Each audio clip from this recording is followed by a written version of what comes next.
नमस्कार दोस्तों। स्वागत है आप सभी का मेरी कहानियों में। मैं हूँ शिखा और एक बार फिर से आपके लिए लेकर आई हूँ एक नई कहानी और उम्मीद करती हूँ कि बाकी कहानियों की तरह ये कहानी भी आपको बेहद पसंद आएगी। पसंद आए तो चैनल को सब्सक्राइब करना मत भूलिएगा। इसके अलावा आप मुझे इंस्टाग्राम पर भी फॉलो कर सकते हैं। मेरी इंस्टाग्राम आईडी डिस्क्रिप्शन बॉक्स में दी गई है। तो चलिए अपनी आज की कहानी शुरू करते हैं। हर साल 24 नवंबर को मैं फिर उसे मारता हूँ। हर साल वह फिर जिंदा होती है और मैं हर साल उसे इसी तरह मारता हूँ। लेकिन यह सब शायद ऐसा कभी ना था। कभी मैं उसके लिए जीना मरना चाहता था। हमारा प्यार अमर था।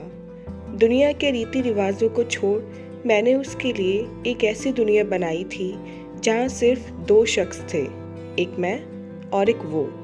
लेकिन हमारे रिश्ते में शक और बेवफाई की दीमक ने हमें अलग कर दिया।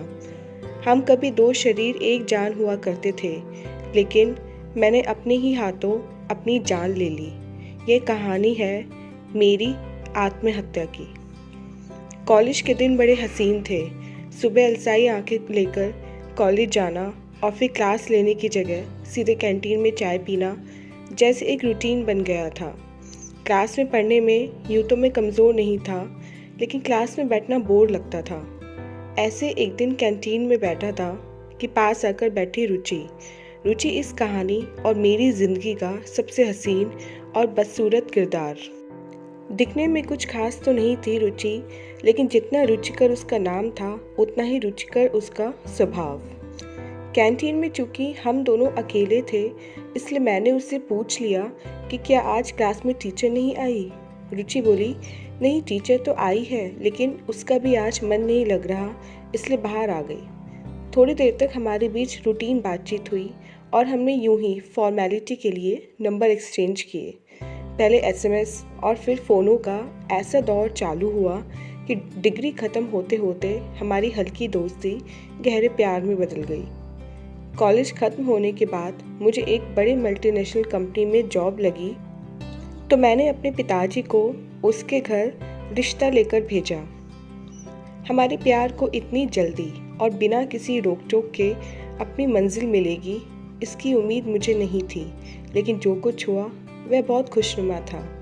24 नवंबर, यही वह तारीख थी जब हमारी शादी का दिन तय हुआ। शादी के 2 दिन बाद 1 महीने के लिए हम यूरोप हनीमून के लिए गए। यह वह समय था जब हम दोनों दुनिया को सिर्फ एक दूसरे में ही उलझे रहते थे। कॉलेज के 3 साल जो भी दूरियां और चाहते रहीं, उसे हमने 30 दिन में पूरा किया। सब कुछ इतना बेहतर चल रहा था कि मानो रोमियो और जूलियट को उनके प्यार की मंजिल मिल गई हो। लेकिन इसी बीच मेरा ट्रांसफ़र दिल्ली छोड़ मुंबई हो गया। मुंबई में आकर हमने एक फ़्लैट लिया। 3 कमरों के इस फ्लैट में 2 शरीर और एक प्राण रहने लगे। हमारे पड़ोसी बेहद अच्छे थे। इनमें से ही एक था ललित। यही वह शख्स था जिसने मेरी हंसती ज़िंदगी को शायद बर्बाद कर दिया। शायद ललित या कोई और। फिर आई एक और 24 नवंबर, मेरी मैरिज एनिवर्सरी। मैंने और रुचि ने अपने सारे पड़ोसियों को रात के डिनर के लिए बुलाया। बेहतरीन खाना, हल्की बियर और डांस पार्टी के बीच सभी एंजॉय कर रहे थे। इसी बीच मैंने पहली बार ललित और रुचि को आपस में बात करते देखा, लेकिन इसे एक रेगुलर टॉक समझ मैं पार्टी में मस्त हो गया। पार्टी रात करीब 1 बजे ख़त्म हुई। सभी लोग चले गए। रह गए तो मैं और रुचि, कुछ उसी तरह जैसे शादी के बाद सभी मेहमान चले जाते हैं और कमरे में अकेले रह जाते हैं पति और पत्नी। हमारी ज़िंदगी बेहद खुशनुमा बीत रही थी कि इसी बीच एक दिन मुझे किसी काम से बेंगलोर जाने का ऑर्डर आया। रात करीब 2 बजे की मेरी फ़्लाइट थी। रुचि के साथ डिनर कर घर से ही कैब करके मैं एयरपोर्ट के लिए रवाना हुआ। बीच में मुझे रुचि का फ़ोन भी आया कि मैं पहुंचा कि नहीं। मैंने कहा कि हाँ, मैं बस एयरपोर्ट पहुंच गया हूँ। इसके बाद उससे जल्दी आने का वादा कर मैंने फ़ोन काट दिया। एयरपोर्ट पहुंचकर मैं रूटीन चेकअप के लिए लाइन में लगा ही था कि मुझे बॉस का फ़ोन आया कि जिस क्लाइंट से मिलना है उसके घर किसी की डेथ हो गई है, इसलिए मैं फ़्लाइट ना लूँ। मैं वापस घर की तरफ निकला। घर की तरफ जाते समय मैंने रुचि को फ़ोन नहीं किया। मैंने सोचा वापस जाकर उसे सरप्राइज़ दूंगा, लेकिन मुझे क्या पता था कि वहाँ जाकर मैं खुद सरप्राइज़ हो जाऊंगा। अक्सर घर देर से आने और रुचि की गहरी नींद की वजह से कमरे की एक चाबी मैं अपने पास रखता था। मैंने सोचा कि रुचि सो रही होगी और इसलिए उसे डिस्टर्ब करना गलत होगा, तो मैंने चाबी से घर का दरवाज़ा खोला।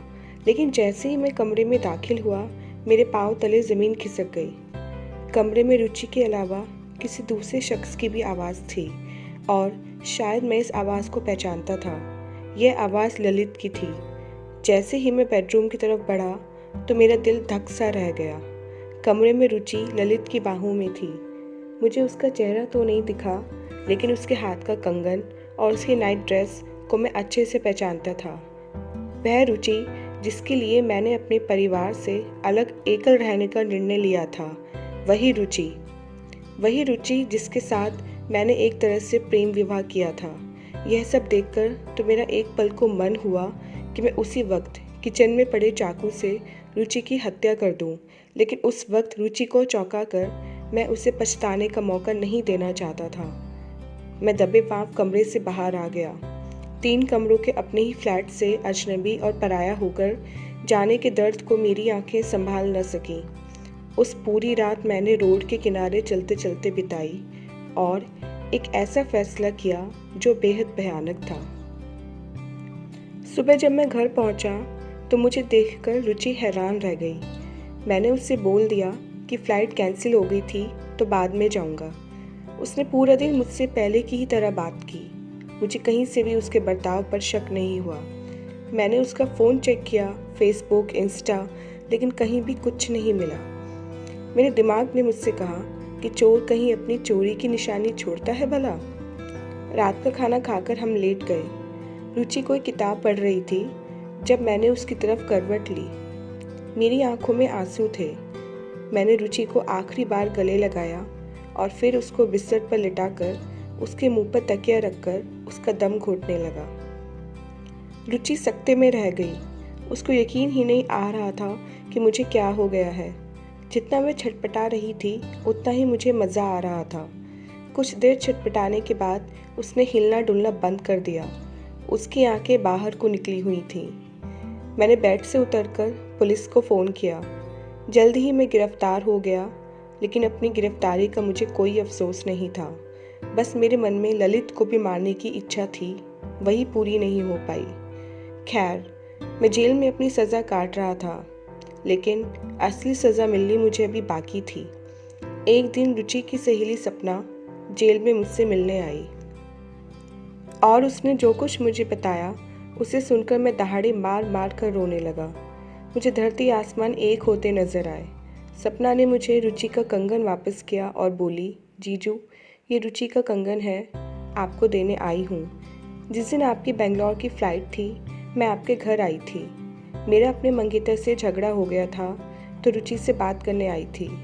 उसका कंगन मुझे अच्छा लगा तो उसने एक कंगन मुझे पहनने के लिए दे दिया। थोड़ी देर में मेरा मंगेतर भी वहीं आ गया और हम बात करने आपके बेडरूम में चले गए।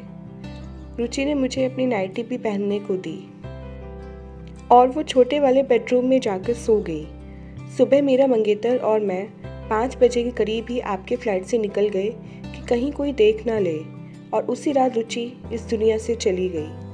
कहते कहते वह फूट फूट कर रोने लगी। उसकी बातें सुनकर मुझे लगा कि मैं किसी और ही दुनिया में हूँ। जेल की दीवारें भी मुझे अजीब सी लगने लगी। बहुत देर बाद बड़ी हिम्मत करके मैंने उससे पूछा, तो उस रात हमारे बेडरूम में तुम थी? किस रात जीजू? आप कौन सी रात की बात कर रहे हैं? उस रात की जब मैंने अपने हाथों से ही अपनी गृहस्थी उजाड़ने का फैसला लिया। उस रात जब मैंने अपनी बीवी पर शक किया। उस रात। मैं चिल्लाने लगा तो गार्ड ने आकर मुझे पकड़ लिया और डॉक्टर को बुला भेजा। डॉक्टर ने आकर मुझे चेक किया और मुझे मानसिक रोगी घोषित कर दिया। तो दोस्तों, ये थी मेरी कहानी, जो मेरी एक गलतफहमी ने 2 घर बर्बाद कर दिए थे। काश उस रात मैं कमरे में चला जाता और उस औरत की शक्ल देख लेता। काश मैं रुचि पर ही शक करता और उससे बात करता, तो शायद वही मुझे सारी सच्चाई बता देती। काश मैं ललित का ही गिरबान पकड़ लेता तो मुझे सच का पता चल जाता। काश मैं उस रात घर से बाहर न जाकर दूसरे कमरे में चला जाता तो मेरी रुचि आज जिंदा होती। काश काश काश। अब बस यही काश बचा है मेरी ज़िंदगी में। उस रात क्या बीती होगी रुचि पर जब मैं उसका गला दबा रहा था। क्या बीती होगी उस पर जब उसको ये भी पता नहीं चला कि उसको किस बात की सज़ा मिल रही है। मैं वो अभागा पति हूँ जो अपनी ही बीवी का कातिल है। भगवान मेरे जैसा पति कभी किसी को न दे। आज ये बातें मैं अपनी डायरी में लिख रहा हूँ, उसी डायरी में जिसमें रुचि का कंगन रखा हुआ है, वही डायरी जिसमें लिखी तारीख मेरे पर हंस रही है, 24 नवंबर। तो दोस्तों, ये थी हमारी आज की कहानी। उम्मीद करती हूँ ये कहानी आपको पसंद आई होगी। आपको कहानी जैसी भी लगे कमेंट बॉक्स में कमेंट करके मुझे ज़रूर बताइएगा। और इसके अलावा आप मुझे इंस्टाग्राम पर भी फॉलो कर सकते हैं। मेरी इंस्टाग्राम आईडी डिस्क्रिप्शन बॉक्स में लिखी हुई है। तो चलिए मिलते हैं अपनी नेक्स्ट वीडियो में इससे नेक्स्ट कहानी के साथ। तब तक के लिए धन्यवाद।